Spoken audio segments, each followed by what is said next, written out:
That it would, of course, all be funded in the main by his sponsorship. Obviously, at that point, things were getting a little bit out of hand, and he must have, at that point, been trying to figure out how he was going to pull it off. Brian had told probably one too many lies to Amal. He then had to find a way of making that happen. I think this goes to the development of his fantasy life, and what is interesting about him is it seems to be a pretty rapid escalation in terms of his fantasies. He's getting more and more detached from the reality of his life and true situation, and so that within a relatively short time he's into a situation where he's going to do anything he can to avoid detection, people finding out what he's doing, but of course his parents see through it very easily because he's totally dependent on them. Brian Blackwell desperately needed money to fund the luxury trip he'd promised Amal, but his parents were about to put a stop to his extravagant spending. On Sunday, July the 25th, 2004, things were about to come to a head between Brian and his parents. It began with a trip Brian and his father made to the tennis club that afternoon. A number of witnesses who were present that Sunday afternoon, those witnesses are probably the last persons ever to see Brian Blackwell Sr. alive again. Records demonstrate that sometime after 11 o'clock on that Sunday morning, he booked 2 tickets from Manchester to New York, to JFK Airport. Those tickets were for himself and Amal. They were particularly expensive tickets. I think they were business class. Certainly the cost of those was between £4,000 and £5,000, a sum of money that Brian Blackwell simply did not have access to, but a sum of money that could easily be met on his father's credit card. And in fact, that was how those flights were paid for. His parents find out about it, and they find out that Brian's promised this holiday to Amal and put the foot down and say that he's not going to go. Now, this is a great challenge to Brian, because up until this point, everything that Brian's been able to say to Amal, he's been able to deliver on. He said, "I'll buy you a car," and he bought her a car. It arrived on the doorstep. He said he'd buy Amal a diamond ring, and she got a ring even though it wasn't diamond. So all the fantasies that Brian had lived out up until this point hadn't been challenged. When we're left in a situation where his parents challenge his authority or his ability to go to America, how's he going to get out of the situation? There's a great loss of face or a loss of self-esteem. He's embarrassed. It's very difficult to be accurate as to precisely what took place that fateful early evening, because the only person still alive who can tell us what happened is Brian Blackwell, and he is such a practiced liar and deceiver that very little store can be set by what he said. I suspect probably what must have happened is that he reached the point of no return with his parents. They were onto his spending. They'd clearly been rows in the past about his spending, and Brian must have been pushed into a corner in his own mind, and at that stage matters took the most dreadful turn. Thereafter, it's obvious that there was a row between Brian and his parents. Brian Blackwell hit his 71-year-old father over the head with a claw hammer and stabbed him 30 times with a 10-inch carving knife.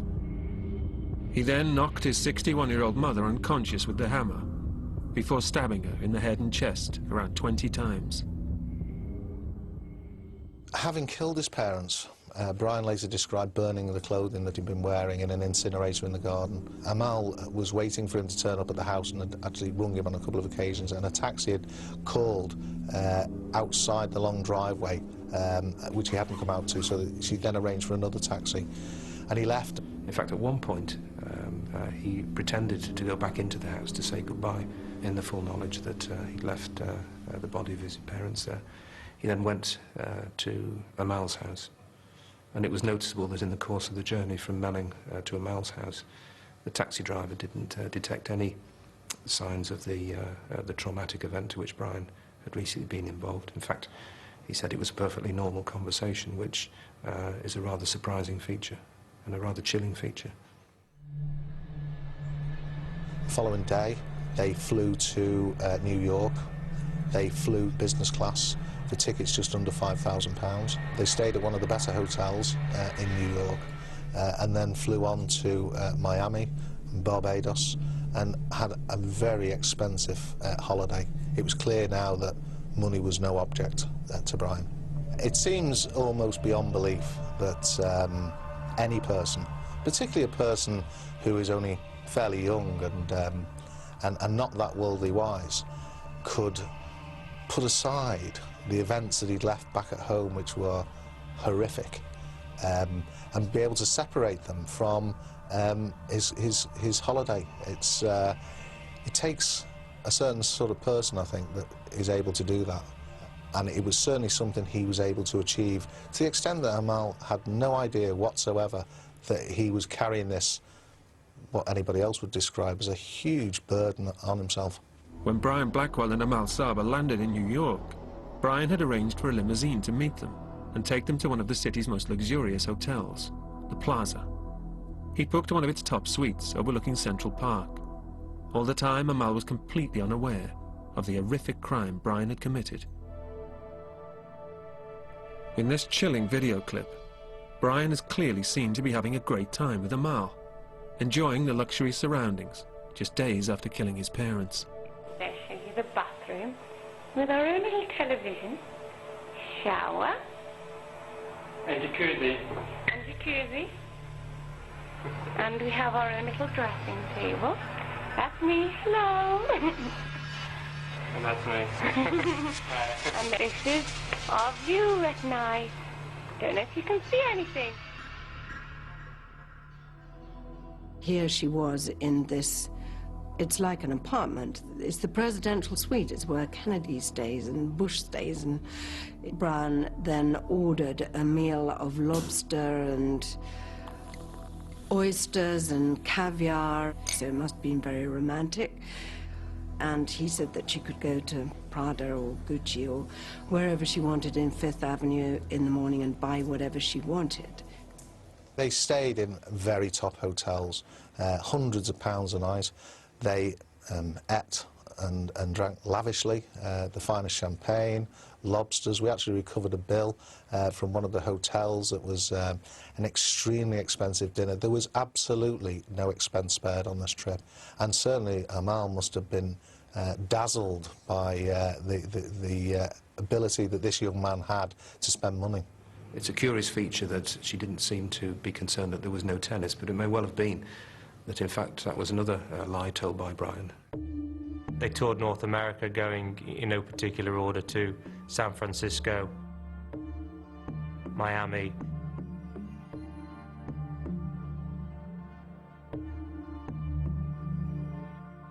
and to Barbados. The pretext of the trip, of course, was that Brian would be playing a tennis tournament in Miami, but he had to tell Amal that he couldn't play because the weather didn't suit it, and that's why the tournament was cancelled. They enjoyed a very, very good lifestyle. A lifestyle, no doubt, in keeping with the vision that Brian had of himself as an international tennis player.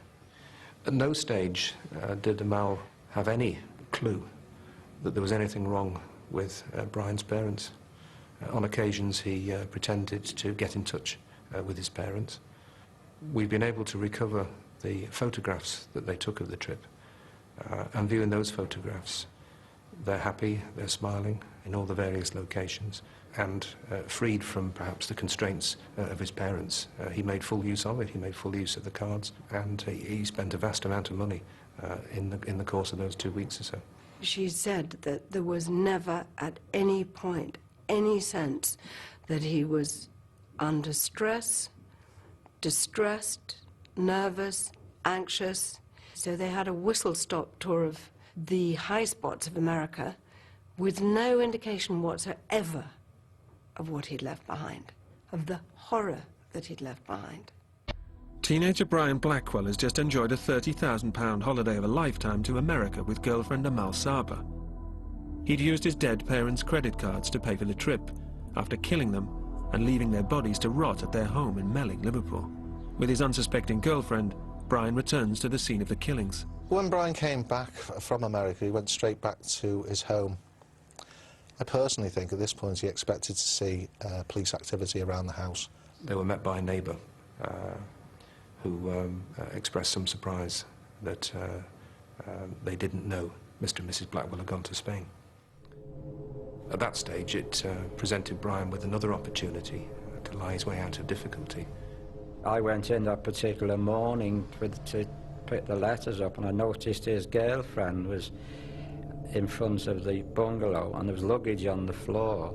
And I was amazed. I thought, oh, well, perhaps they've all come back. And I said, is Brian's mother and father back? And she said, we haven't been with them.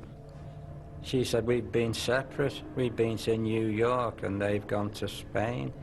And then she shouted to Brian. He said, there's a neighbour here. Then he came back. He came from the side of the bungalow, and he said, oh, hello, Gordon, you know. And I said, oh, hello, Brian. He said, I've just come to pick your letters up. He said, oh. And I mentioned the mother and father, and he said they hadn't come back. And he couldn't get in the bungalow, he said, because he hadn't got a key. He recovered the car from a garage, and he was invited to stay with Amal, which of course would have been fitted in, I think, with what he hoped she would ask him to do. Brian did keep going back to the house, and sometimes he went with her, and she recalls him playing tennis against the back wall. She recalls him going into his father's stash of wine to bring some out to give to her mother as a thank you for having him. And he was behaving in basically a completely ordinary way. Later on, what we did find, and quite unbelievably, was that Brian, in actual fact, had gone back and gone into the house himself. This was several weeks now after the bodies had been left there, and there was a great deal of decomposition of the bodies, and it was a fairly horrific scene. But Brian had gone back to the house and recovered certain photographs that he wanted, and also some posts that he felt that he would need. So he'd actually been into the house while the bodies were there in a very poor state. He ignored their presence. He was unable to look at either his mum and dad, and he took some family mementos together with the hammer which had been used to strike his father, which peculiarly he kept. Brian Blackwell carried on as if nothing had happened. On August the 19th, 2004, more than 3 weeks after the killings, he picked up his long-awaited exam results.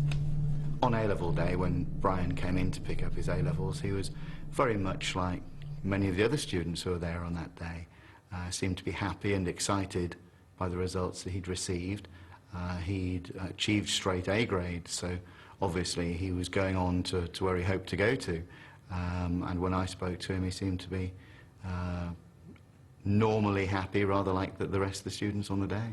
Indeed, rather cruelly, when the day came for him to receive his A-level results, he complained that his parents had in some way let him down by not being there for when the results came. And of course only Brian knew that his parents were in no position to join in his success on that day.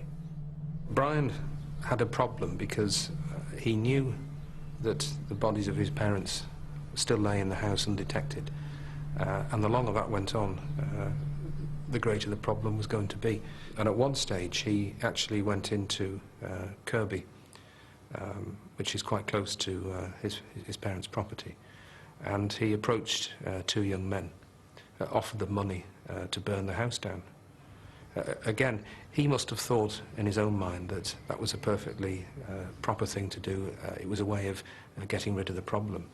But so arrogant was he that he never gave any thought to the rather curious figure he would cut on the streets of Kirby. He stood out straight away from the way he was dressed, the way he spoke, as not being a local.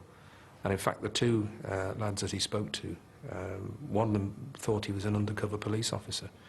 He told them that he wanted a house burnt down. He told them that the house belonged to a drug dealer, and he'd had difficulties with the drug dealer, and he wanted revenge. At no stage did either of those two lads believe there was any truth whatsoever in the deal that Brian was putting to them. Thinking the Blackwells were on holiday at their villa in Spain, neighbour Pete Boyle became concerned at the build-up of mail in the front porch, which had been left open. He decided to go to his neighbour's house and post the mail through the letterbox.